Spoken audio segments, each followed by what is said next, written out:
Now, I think that guy's spot on. And that's something we've even kind of talked about on this podcast before, is the parallels between the rise and fall of the United States as a global hegemon.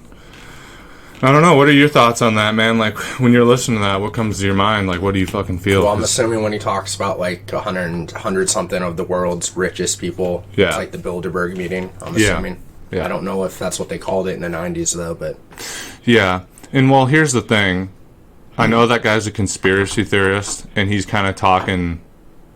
It sounds like a big conspiracy, you know, like Bilderbergs or like Illuminati or fucking Freemasons or whatever. But, and, you know, yeah, that shit sounds really fantastical, and maybe they're not doing all this like hooded cult meetings and sacrificing babies and shit.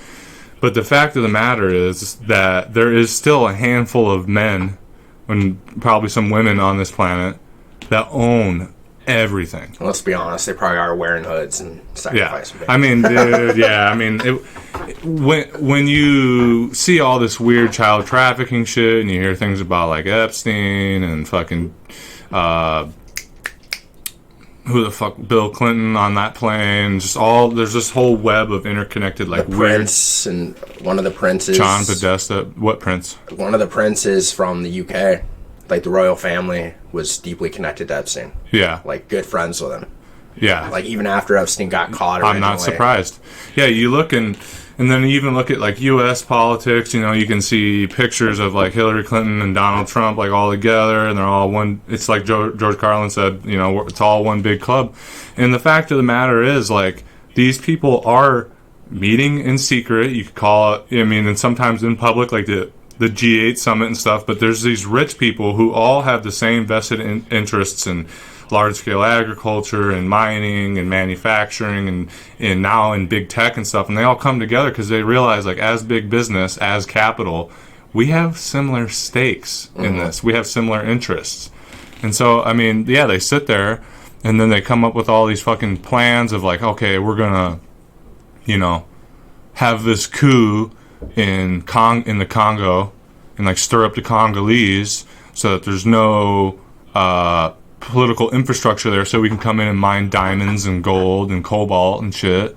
Well, I mean, Richard Nixon, in his book, I believe, said one of his greatest speeches was given at Bohemian Grove, which is like another secret really thing. Yeah. I didn't realize that. Yeah. Well, I mean, I've heard of Bohemian Grove, but I didn't know he wrote a book about it. He didn't write it just about Bohemian Grove, just came but up. It was like, yeah. And here's the thing, back when he probably wrote that, I'm guessing probably in the 80s.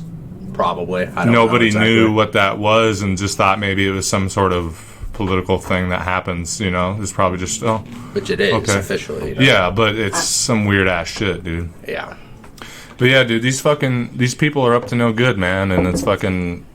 They own everything, and they own the political process, and they wrap it up in this pretty democratic guise, like wrapping paper, to make it look like everybody still has rights and stuff. But the way that they've bought the politicians and they've tweaked the system so that it suits you know, there's just all these things that make it so that, yes, we have a democracy, but really they've got that machinery so oiled for their interests that there's not a lot you can do.